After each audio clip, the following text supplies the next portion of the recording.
Welcome to EnVision Center News, where we discuss community impact and involvement with today's nonprofit leaders and philanthropists.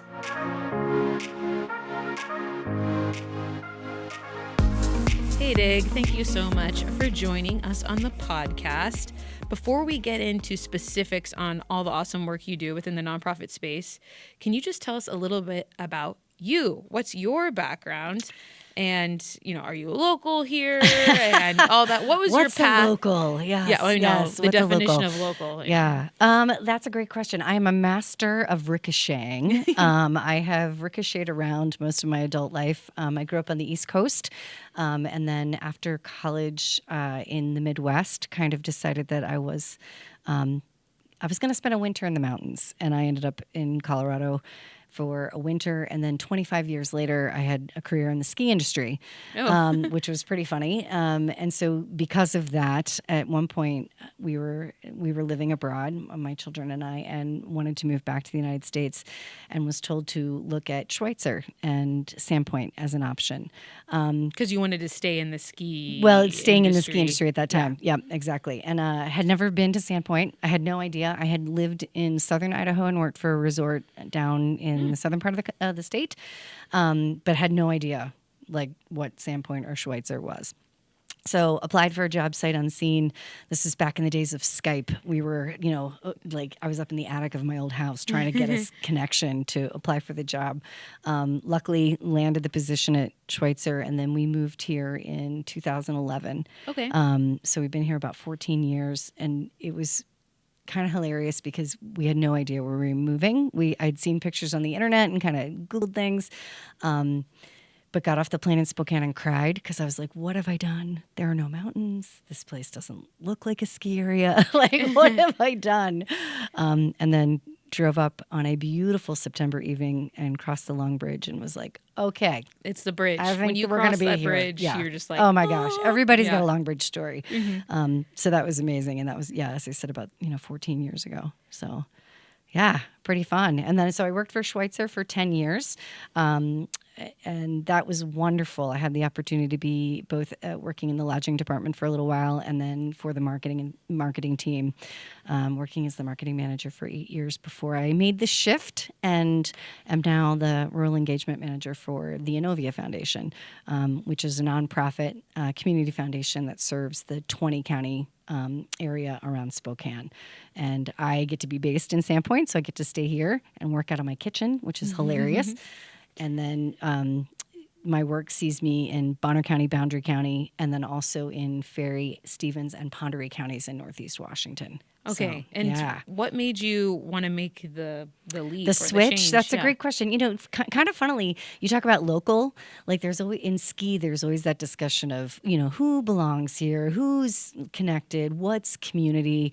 And I think in all of the years that I worked in the ski industry, that was the one piece that I loved, was identifying who is your community, who are we engaging with, who are we inviting to come to the mountain, who are we helping get access to the sport. And that was something that I was always very passionate about. Through the industry has changed a lot since the late 1990s, and it's a little bit different than it used to be.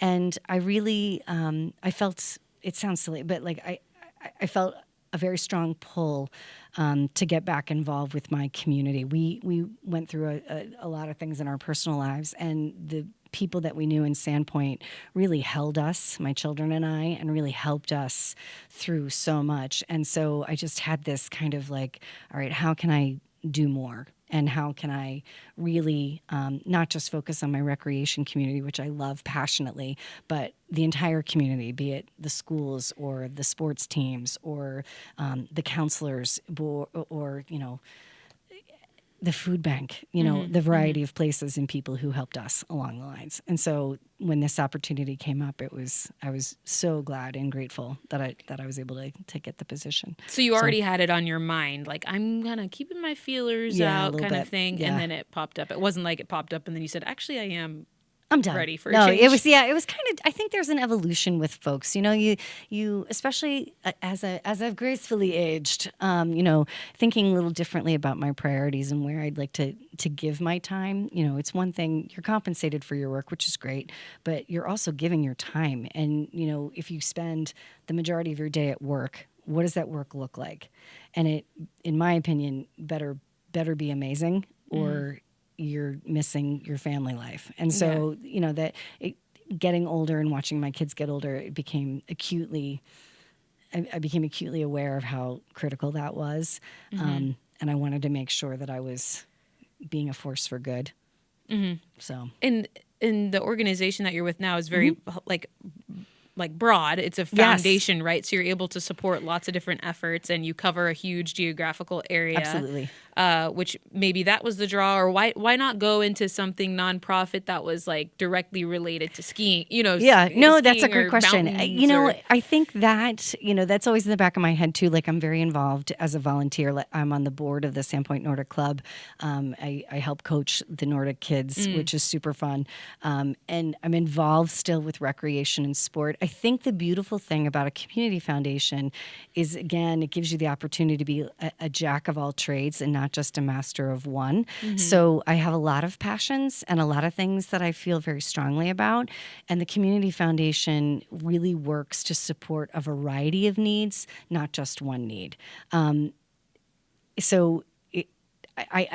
like in a day yesterday, for example, I was in Colville. In the morning, I'm meeting with the Historical Society to learn about what they're doing and how they're trying to raise money and figure out what they can do for their organization. Then at lunch, I'm meeting with a donor who is really interested in trying to figure out how they can be supportive of an organization that they're very passionate about, but they don't know how to work within the tax laws to figure out the best ways through. But we can help them do that. So it's that really fun that every conversation is different. The needs might be similar, or there might be some, shared concerns, but having all these different, it's always different. There's always something new. Everybody's got a different story. Everybody has a different angle. And that's exciting. That I really enjoy, because a community isn't just one passion project. Like, Right. As much as Sandpoint has this beautiful mountain, Sandpoint isn't just a ski town. There's layers. And so the community foundation, I get to work in all of those different layers, and I'm really nosy. So I get to ask a lot of questions. Yeah. So in your role specifically, you're the one that breaks the ice with people. You're managing donors and projects that are already ongoing. Like, what exactly So are your I responsibilities? like to think of it as that I'm kind of like, if you ever played with Tinker Toys, this is the example I give to everybody. There was a wooden spoke that you would stick the sticks in to connect it to other wooden spokes. I like to think of myself as kind of like a wooden spoke. So if I have a conversation with a donor who tells me, yes, I'm really interested in, I'm very concerned about food insecurity. Okay, all right, file that away. And then say 2 or 3 weeks later, I'm having a conversation with a backpack program that they need to find a funder to help support the backpack program in the summer. And I'm like, aha, I know somebody, or I have an idea, or I can take their story from the backpack program to the donor and say, hey, if you're really interested, this might be an area that you can support. And that's really fun, because a lot of times people want to be generous and kind in their community, but they don't know what they don't know. So hence being nosy and asking lots of questions really works out great, because then I can hopefully connect those dots and get those resources together and keep the funding here so that our community can continue to thrive and support each other. And that's very important to me.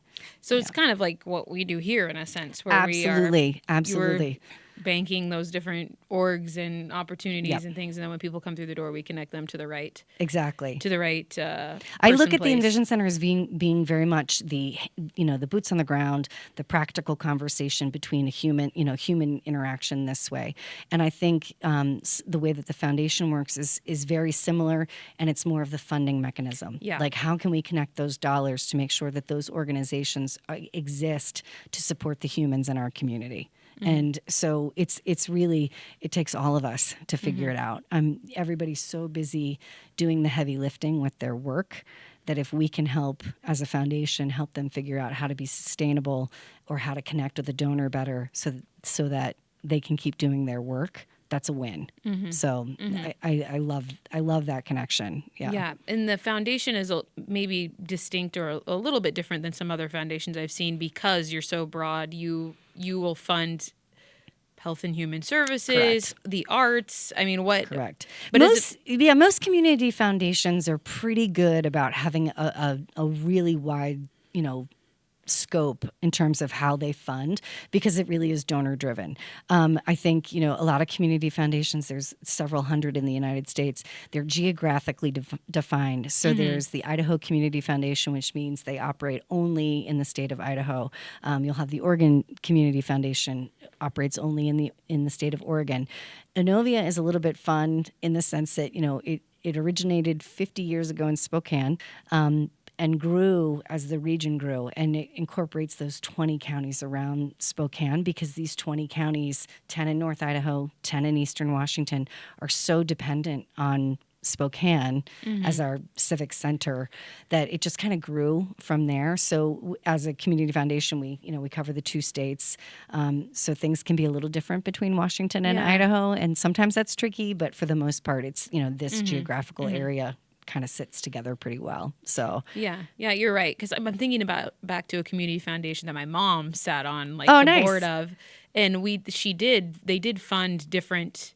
It wasn't like they were all one category, right? But they definitely had kind of a bias, I guess. Well, I would say like a tendency, happen, a tendency to do health, and for them it was health and human services. Sometimes other things would get funded, but community foundations are pretty cool when you stop and think about it. It's people pulling their resources together and investing them on behalf of the community. And then granting, when those dollars and earn, then they can grant out from those dollars back into community. So it really is a way to keep local assets local. And, when we're looking at, people can donate on a national scale. People like to donate to, say, cancer research programs or so forth, which is wonderful because those donations are necessary. But they can also donate to a local organization here. And if they're not sure they want to do one organization and they create a fund through the foundation, we can then grant out to several. So there's so many different layers to it and how it can work, and it's pretty wild, actually. It's kind of cool. Yeah. So does the foundation have goals for we want this % to go here or there, in this category? It's like whatever donors come, they want to do what they want to do with their money, and then we help empower them to a degree. Yeah, to a degree. There's a lot of rules and regulations with regards to a community foundation, like how we can disperse those dollars. We have to make sure that we're in good standing and following the rules. But a donor comes to us, for example, and says, I'm really interested in education. They may have a specific organization in mind, and they say, okay, we want to set up a fund that's going to benefit, PAFE, for argument's sake. We want to make sure that, our charitable dollars will get invested on behalf of PAFE, and then dollars will go to PAFE every year. And that's great. We'll be happy to do that. Or we may have a donor who says, yeah, I really am interested in education, but I don't know who or what. So how about every year we look and see what organizations who are working in education, what projects they're working on, and potentially we can grant out or donate to them specifically. Or you may have a donor who says, you know what, I just care about education. Innovia, you grant out the dollars where you see the greatest need. So it can be any one of those kind of scenarios. So our job is to be really good stewards of what the donor has in mind, and to also be really good stewards of what the needs are, so that we can match those and try and help everybody feel good is one thing, but also be empowered to have impact, both as a donor and as an organization. Okay, and so most of the funds are allocated out via grants. Correct. Okay. Correct. There's a whole, we can get into the technical conversations about, funds. There's, there's an endowment funds for nonprofits. There's donor advised funds where it literally is that the donor creates a fund and then makes their own recommendations on where they want to see the grant dollars. And then there's other funds where, it goes back into the general pool that we use then for our community competitive grant program.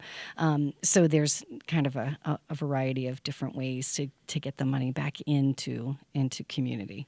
So if you're a nonprofit and you're like, Innovia, I should check them out. Like, what opportunities are there?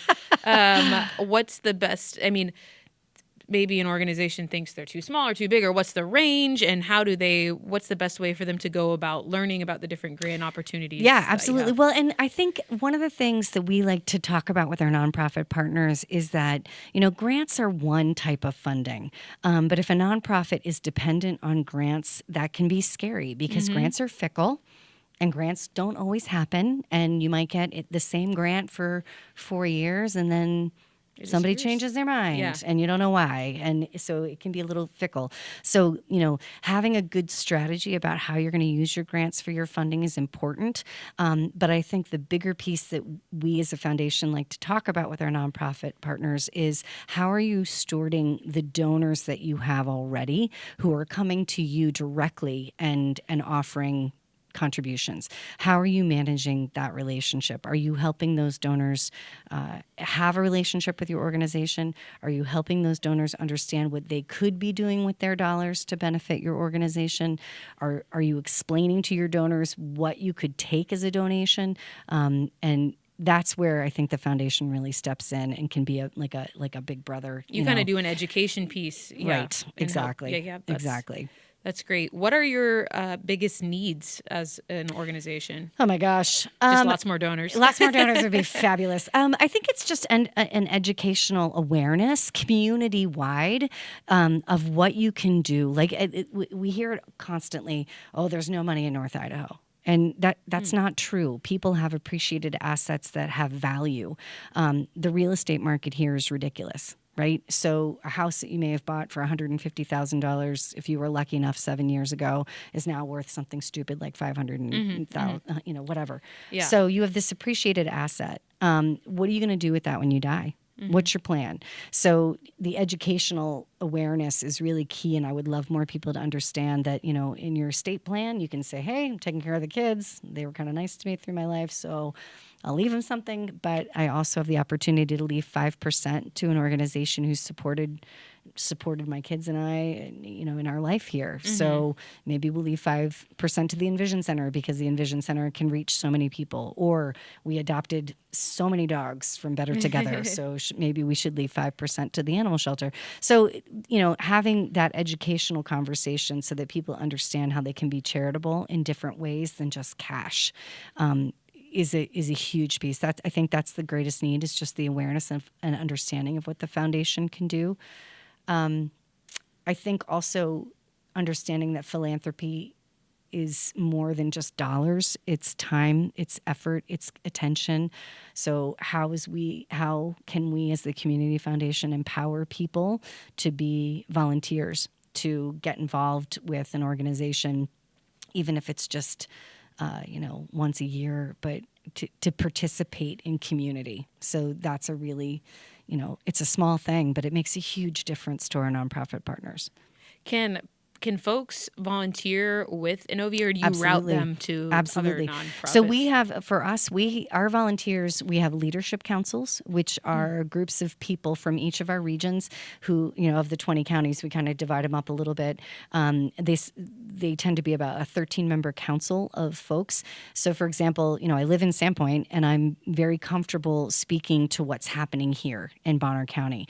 But I drive to Bonners Ferry on a regular basis, and I work in Bonners Ferry. I don't live in Bonners Ferry. I don't know what happens on a day-to-day basis. So I have some wonderful leadership council members who are from Bonners Ferry who I can pick up the phone and call and be like, talk to me. What's going on? Where are you seeing the greatest need?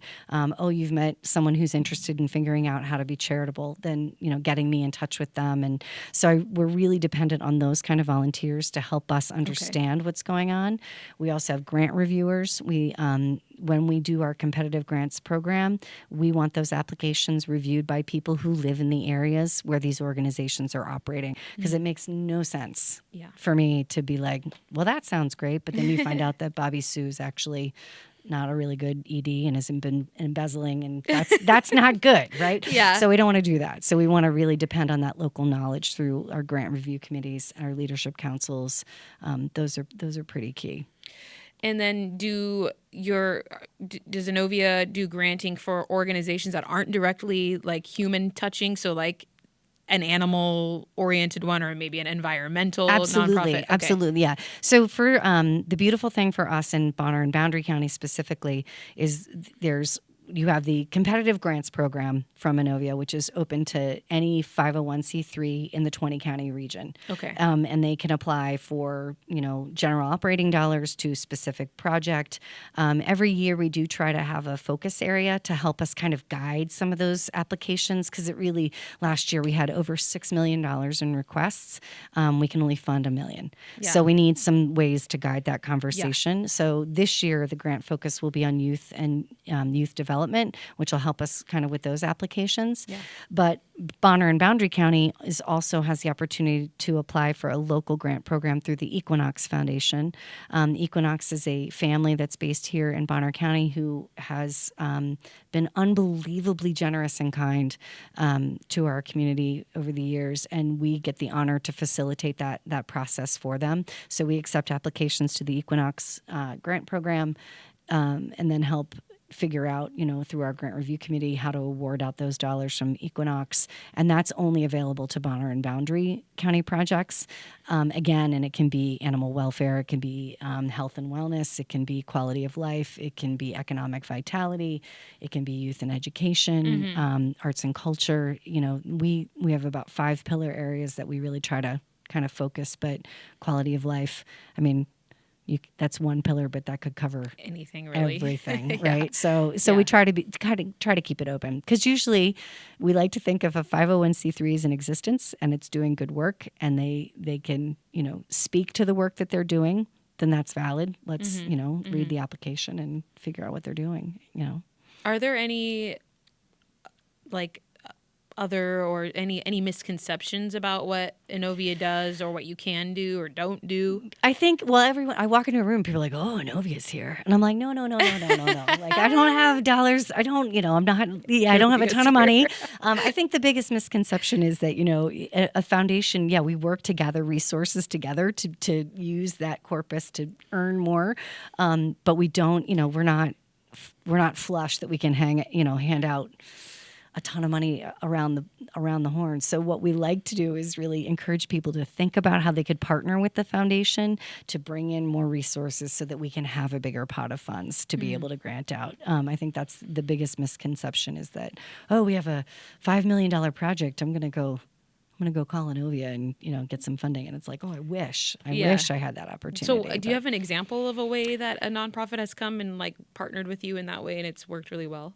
Oh my gosh, there's lots of examples. Just from our grant, grantees who have received grants through Equinox and Innovia for years. The Bonner County Food Bank has been a recipient.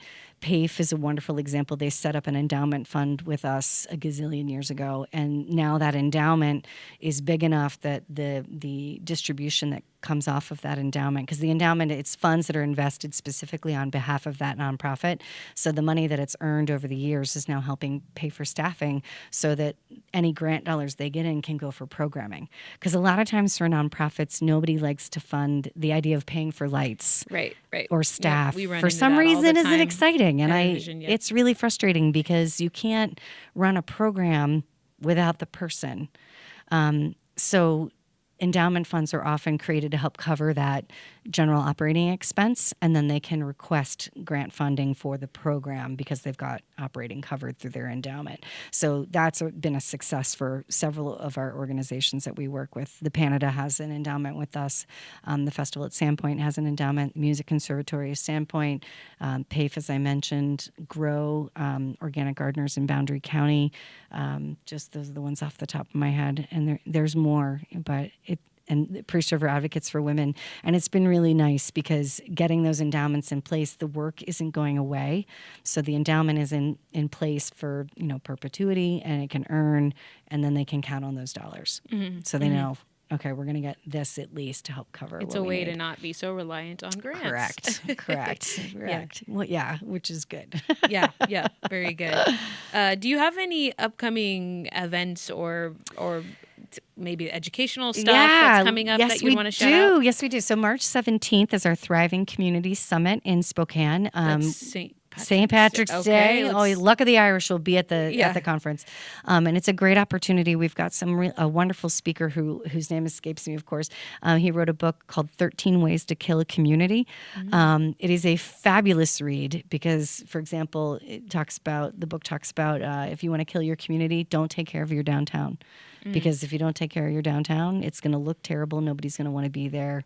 And it's a simple thing, but it'll kill your community. And there's 12 other things that he talks about, but it's a phenomenal conversation. That's part of our larger initiative of Community Heart and Soul, which is a community development program. So we're really going to be focusing on that at the March 17th event, and people can register online. Okay. The other events that we're going to be working on locally through a partnership with the EnVision Center, Katie Bogalki, myself, and then Katie Cox from Connexu Land Trust. We're kind of the organizing committee for our Live, Give, 7B campaign, which is happening April 14th to 18th. And the focus of that week is to really encourage people to donate and think about philanthropy at a local level. So during those days, what organizations have supported you and how can you turn around and support them with the donation during those days?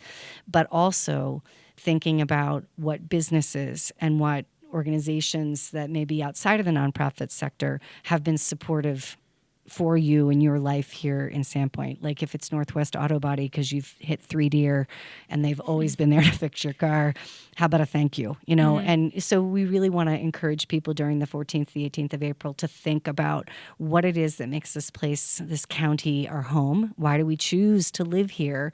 Think about our neighbors and friends who are involved in the nonprofits, but also, run businesses that we've come to depend on. Like I can't live without the Fat Pigs Bang Bang Cauliflower. So I'm so grateful for them. So that week I want to make sure that I support them. We'll culminate on the 18th with a big community party at Matchwood Brewing, which I'm very excited about because it's just going to be a party. And we also are in the process of trying to secure a party over in Priest River at Timbertown to celebrate that side of the county as well, because Bonner County isn't just Sandpoint. Bonner County is Clark and Hope, Clark Fork and Hope and Dover and Priest River and Blanchard. So we need to celebrate all of our communities in this county. And so I'm looking forward to that week of, focusing on what we love about here. So that'll be great. Yeah. That sounds awesome. Yeah.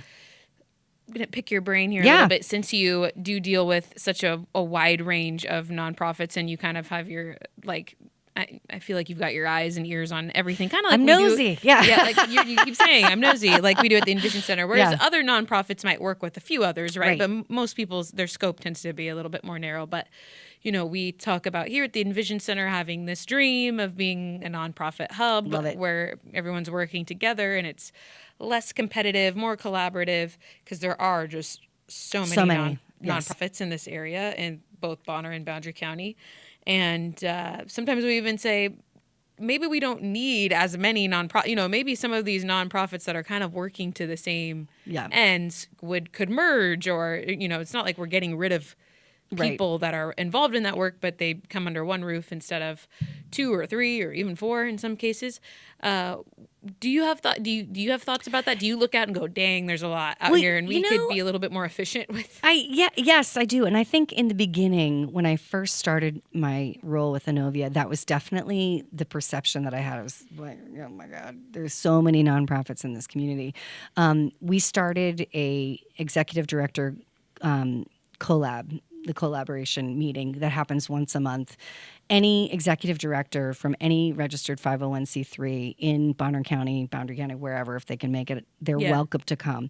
And we've been doing this now for a little over 2 years, and actually almost 2.5. And the thing that we have realized from that group getting together is that there's they're collaborating, they're finding partnerships, they're finding ways to support each other, and they're also figuring out what the differences are, why one organization might exist and why another might exist. It's a little bit different. It's a little bit different, exactly. And understanding those slight differences, I think, makes everyone a little bit more effective because it's making them really hone in on what it is their mission is.